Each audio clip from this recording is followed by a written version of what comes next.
Usually, when we look at someone's career path, we expect a sort of, logical progression. Right, like a straight line from point A to point B. Exactly. But that is definitely not what we are looking at today. No, not at all. We're looking at a trajectory that involves mixing incredibly volatile elements until they change states entirely. It's a really wild ride. It is. Picture this. A man who grew up with counterculture hippie biker parents spent his youth drinking cough syrup in the high desert while channeling fifth-dimensional aliens for this avant-garde punk band. Which is already quite the resume. Right. And then he actually goes on to earn a PhD. But what is his job today, after all of that? This is the crazy part. He is an armed security guard, standing in the lobby of a corporate bank. Yeah, it really sounds like the punchline to a very strange joke.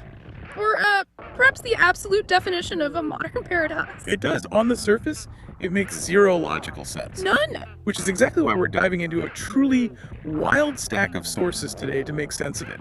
We have a detailed biographical timeline of this man. His name is Luke McGowan. And we also have the sprawling, frankly dizzying mythological database of his obscure 1990s band, Five Starcle Men. Yeah, that database is intense. And we are crossing that historical data with a breakdown of the literal day-to-day duties of a private security guard. Right, to ground it in reality. Exactly. And tying all of these seemingly disconnected threads together, we have excerpts from a book called Psychomagic by the legendary avant-garde filmmaker and thinker Alejandro Jodorowsky. Now, that Jodorowsky text, that is the critical lens for this entire discussion. It really is the decoder ring here. Yeah, without it, Luke's story just looks like a failure to launch. But with it, the story transforms into something else entirely. So that is the mission for our deep dive today. We are going to explain how Luke's seemingly mundane and violently contradictory new life as a corporate bank guard is not a career collapse. We're going to explore how standing guard in a bank lobby is actually profound, deliberate ritual.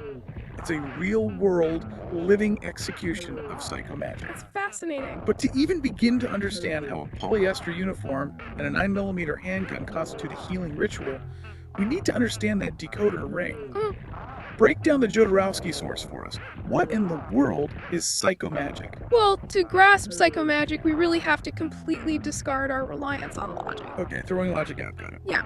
So, Jodorowsky spent years in Mexico studying alongside traditional folk healers, shamans, and through that experience, he developed this theory about the human mind. What kind of theory? He realized that the unconscious, like the deep, hidden part of us where our deepest traumas and fears actually reside, it does not understand rational, intellectual language. Wait, so if I have like an irrational fear of failure or just a really deep-seated anxiety, I can't just read a self-help book and logic my way out of it. According to this text, no, you really can't. If you sit on a couch and logically explain to your unconscious mind why it shouldn't be depressed, it simply doesn't compute the information. Oh, wow. It's like trying to speak French to a computer that only reads binary. The unconscious mind speaks the language of dreams. It communicates in metaphors, poetry, and most importantly, physical symbols. Okay, so where does the magic part come in? Right, so psychomagic is defined as an artistic therapy. It involves diagnosing a specific psychological block and then performing a highly specific symbolic act in physical reality to cure it. Okay, let's unpack this for a second. It sounds essentially like writing a line of code to hack your own brain. Yes, exactly. But instead of typing on a keyboard, you're interacting with physical objects in the real world to rewrite your internal software. Like, burying a photograph in the dirt or wearing a specific color for a week. That is a highly accurate way to frame it. The physical act completely bypasses your intellectual defense mechanisms. There's actually a perfect example of this in the source text. Oh, lay it on me. So, Jodorowsky describes a young man who came to him complaining of severe anxiety. The man said he was living in his head, like he couldn't ground himself in physical reality. Which is pretty common, honestly. Yeah, and as a result, he couldn't move forward financially or personally. He just felt entirely unmoored. That's a massive existential problem. Yeah. I'm guessing Jodorowsky didn't just tell him to, get a financial planner and start doing mindfulness meditation. Far from it. Jodorowsky prescribed a psychomagic act. He instructed the man to acquire 2 gold coins and physically glue them to the soles of his shoes. Wait, really? He glued coins to his shoes? Yes. The prescription was that he had to wear these shoes everywhere. That way, all day long, with every single step he took, he would literally be walking on gold. That is wild. But it makes sense. It takes an abstract metaphor like grounding yourself in wealth or reality and forces the body to physically enact it. Exactly, the body feels it. But I have to ask, isn't there a risk that this is just placebo? Like, does the person have to really believe they're performing literal magic for this to work? Actually, the text explicitly addresses that. Jodorowsky insists that psychomagic does not require superstitious faith. It requires obedience to the act. Obedience over faith. Right. You don't have to believe the gold coins possess magical properties. You just have to physically perform the act with intention. So even if you feel silly doing it, The conscious mind might think it's silly, sure, but the unconscious mind feels the weight of the metal. It understands the symbol of the gold, and it begins to shift its internal landscape. wow. To change your life, you have to break your routines and translate the rational problem into the language of dreams. You have to face the monster in the physical world. So to understand why Luke McGowan is standing guard at a bank today, we have to look at how his entire life has been a buildup of these symbolic rituals. Yes, absolutely. He's basically been searching for a way to hack his own brain since he was a kid. Let's look at the timeline source because his origin story is incredibly potent. It really sets the stage. So, Luke was born in 1974. His father was a Vietnam veteran who returned from the war and became a rebellious Harley-Davidson biker. His mother was a flower child, deeply embedded in the rock bands of the Sunset Strip. Right. And the text literally notes that Luke was likely conceived on an LSD-fueled Harley trip through Death Valley. I mean, you couldn't engineer a more mythic, countercultural origin story if you tried. He is born out of the ultimate rebellion against the American establishment. Totally. So they eventually move out to the high desert of Acton, California. And in the 5th grade, Luke meets a kid named Glenn Hobbs. And they bond over something completely mundane. Yeah, a shared obsession with paper airplanes. Just normal, innocent childhood stuff. Yeah. But then the timeline hits the 1990s, and the teenage years arrive. And things get a bit darker. Right. The family dynamics fracture through divorces, moves, and this deep, deep isolation. Luke and Glenn start getting into music and psychedelics. Specifically, drinking Robitussin cough syrup out in the desert. We should pause on the Robitussin for a second. It's not just a teenager looking for a cheap thrill. What's the significance there? Well, dextromethorphan, the active ingredient, is a powerful dissociative at high doses. It radically alters the perception of reality, literally disconnecting the mind from the body's physical environment. Oh, so it's a way of escaping. Exactly. In a harsh, isolating desert town, dissociation is a profound coping mechanism. And one night, under the stars in the Lancaster Desert, fueled by that dissociation, they have this epiphany and form a band called Five Starcle Men, or FSM. Though calling it a band is almost a stretch. Right, looking at the FSM database source, I'm struggling to even call this a band. It is a sprawling, chaotic mythology. It's very dense. They created fifth-dimensional aliens called Starcle Manese, who supposedly communicated through them. They invented an entity called Lumbee, which represented the fascist, authoritarian father figure. And their symbols were just as intense. Yeah, their main symbol was this agnostic cross, which the database shows is quite literally the line drawing of a paper airplane, heavily modified into this sacred punk rock emblem. It is a dense, almost impenetrable web of personal symbols. Okay, but I have to play the skeptic for you listening though. Let's be real. Isn't this just bored 90s teenagers getting incredibly high in a desolate Air Force town and making atonal noise in a garage? I can see why it looks that way. Why are we analyzing this as if it's some sophisticated psychological framework? It looks like standard teenage rebellion on the surface, absolutely. But the sources explicitly define FSM not just as a musical project, but as a social generator and a punk cosmology. A punk cosmology? Right. This was Luke's early, unrefined attempt at psychomagic. The source material uses an alchemical term for it, the prima materia. Prima materia. What does that mean in this context? It's the raw, unrefined, chaotic, psychological substance that an alchemist starts with before they attempt to transmute it into gold. So you're saying the noise in the alien costumes weren't just a byproduct of the drugs? They were an active attempt to process his reality. Think about the mechanics of what they were doing. When a teenager feels powerless in a harsh town, dealing with a fractured family and the looming threat of the adult world. Yeah, it's overwhelming. It is. So, creating an evil alien overlord named Lumbee to represent the fascist father figure does something crucial. It takes their internal, invisible, overwhelming anxiety and turns it into an external, fictional enemy. Oh, an enemy they can actually see. Yes, an enemy they can actually fight, mock, and control through their music. Lancaster was an aerospace hub full of military secrets and rigid authority. By pretending to be controlled by fifth-dimensional aliens, they were actually taking control of their own narrative. Wow, that makes the symbol of the paper airplane so much heavier. It really does. The thing that brought them together in 5th grade, this symbol of fragile, innocent childhood flight, hardens into the agnostic cross.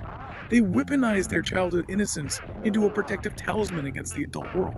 That is deeply psychomagical. But it was completely intuitive. Right. Right, they didn't read Jodorowsky, they were just instinctively screaming in the language of the unconscious. Exactly. And because it was intuitive, it was chaotic, it was loud, it was messy, and ultimately, it wasn't a sustainable cure for his existential blocks. It kept him suspended in that dissociative, dreamlike state. Which brings us to a massive gap in the narrative that we need to bridge. Yes, the academic years. The timeline shows that Luke leaves the desert, leaves the alien punk band phase, and eventually goes to a university and earns a PhD. Which is a huge pivot. How does a guy channeling fifth-dimensional entities end up writing a doctoral dissertation? And more importantly, why doesn't the PhD fix his psychological blocks? Well, academia is the absolute pinnacle of the rational, intellectual mind. After the raw, unrefined chaos of his youth, Luke swings the pendulum to the extreme opposite. Okay, so he's trying the other extreme. Right. He tries to control and understand the world through supreme logic, research, and intellectual rigor. He attempts to cure his existential angst by analyzing it. But remember Jodorowsky's core rule. Oh, the unconscious mind does not speak logic. Exactly.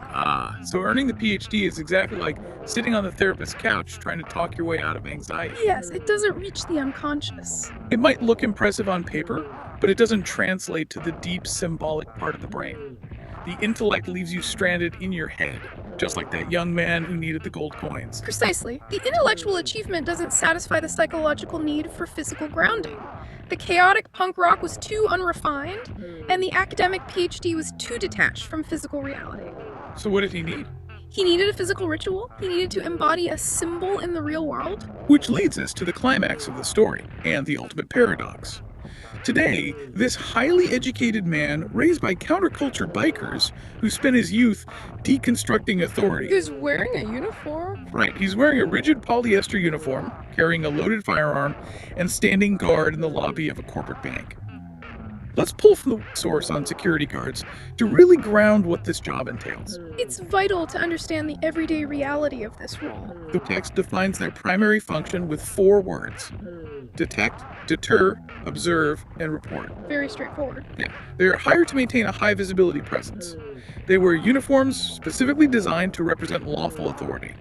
An armed guard operates with functions incredibly similar to auxiliary police. They're standing still for up to 8 hours a day watching the public. So, society looks at a guy with a PhD standing in a bank lobby doing this, and the immediate societal label is a collapse, a massive failure to launch, a tragic waste of intellectual potential. But if you read this through the lens of Jodorowsky's psychomagic, it is the exact opposite of a collapse. How so? The source document on Luke McGowan makes this explicit. It states that this phase is not a career move. It is a highly intentional ritual sequence. It is the culmination of his entire psychological journey. Okay, I am going to need you to walk us through the mechanics of these symbols. Because standing for 8 hours in a corporate bank does not sound like a healing ritual to me. Fair enough. Let's start with the location itself. Let's look at the bank. Okay. Now, the source text frames the corporate bank as a temple of capital and the ultimate symbol of the modern capitalist system. In the language of psychomagic, this temple of capital represents the very system that a counterculture, punk rock intellectual would typically critique, deconstruct, and rebel against from the outside. Right. The instinct of the teenage Luke, the kid creating Lumbee to fight authority, would be to attack the bank, or at least write a scathing academic essay about it. But Jodorowsky says you can't defeat the monster by running from it, and you can't defeat it by intellectualizing it from a safe distance either. You have to face it. You must place yourself squarely inside of it. You must face the monster in the physical realm. By taking a job inside the bank, Luke is doing exactly what the man with the gold coins did. He is forcing his body into physical contact with the concept that haunts him. Exactly. That brings us to the uniform and the gun. If the bank is the temple, what is the uniform? Because I guarantee you, a cheap polyester shirt and uncomfortable shoes do not feel magical. Well, they don't have to feel magical, they just have to be worn with obedience. Psychomagically, the uniform is a costume in a ritual drama. A cost. Think about what a uniform does. It strips away the individual ego. In that lobby, he is no longer Luke the PhD or Luke the avant-garde artist. The uniform erases his personal history and turns him into a living symbol of the system itself. That makes a lot of sense. And the firearm. The firearm is perhaps the most crucial element. It is not just a tool, it is a highly charged object. Charged object. Consider the psychological weight of a gun. It condenses ultimate authority, the potential for extreme violence, protection, and terrifying reality into one heavy piece of metal resting on his hip. Wow. For a man who spent his youth dissociating from reality on cough syrup and dreaming of fifth-dimensional aliens, carrying a loaded weapon is the ultimate, undeniable anchor to physical reality. You cannot dissociate when you're carrying a gun in a public space. Exactly, it forces absolute presence. So what does this all mean? I'm struggling to see how this isn't just a form of surrender. How do you mean? Well, by voluntarily putting himself in the uniform of the system he spent his life deconstructing. Hasn't he just become the Lumpy? Hasn't he just become the fascist father figure that his 90s band rebelled against? That tension is exactly what makes it a psychomagic act.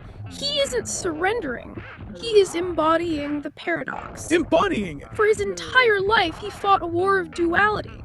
The counterculture versus the establishment, the aliens versus the humans, the chaotic artist versus the rigid academic. Right, constantly picking a side. But by putting on the uniform, he is no longer fighting the duality. He is merging with it. He takes the tension and internalizes it completely. Look at the definition of his duties again. Observe and report. What is that, spiritually speaking? It's just watching. That is the exact role of the detached witness in Eastern philosophy. He isn't a banker making the rules. He isn't a punk throwing a brick through the window. He's just there. He is getting paid to stand at the very threshold of the temple, existing simultaneously as its protector and its instrument, its agent and its witness. That answers the profound question raised in the text. What does it mean to stand guard over value after having deconstructed it? It means he hasn't escaped the world, and he hasn't been defeated by it either. He has simply moved deeper into its symbolic machinery. That is incredible. He took all that chaotic, raw, alien energy from his youth, all the heavy intellectual baggage from his PhD, and he finally grounded it. He didn't just tape coins to his shoes, he strapped the system's ultimate symbol of authority to his waist and took up a post at the front door. That is an incredibly heavy realization, and honestly, it completely reframes how we think about the concept of work itself. It really does. Because everyone listening to this right now has systems, corporate structures, or societal expectations that they feel trapped by. Yeah. We all have things we are highly critical of, things we feel are just crushing our individuality. We all have our own version of the bank. Exactly. And Luke's journey asks us to consider a radical, almost dangerous idea. Can you transform a system from within its most literal threshold? By fully embodying the thing you fear or resent, do you somehow neutralize its psychological power over you? It's the ultimate subversion of power.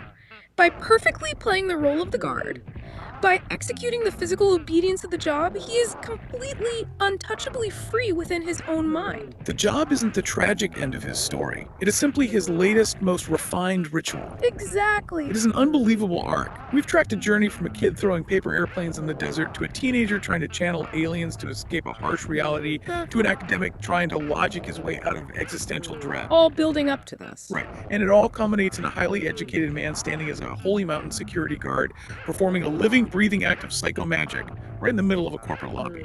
He hacked his own brain by putting on a uniform and standing still. He took the most mundane, invisible job imaginable and turned it into a profound spiritual practice. Which leaves you with something really fascinating to mull over as you go about your day. Oh, for sure.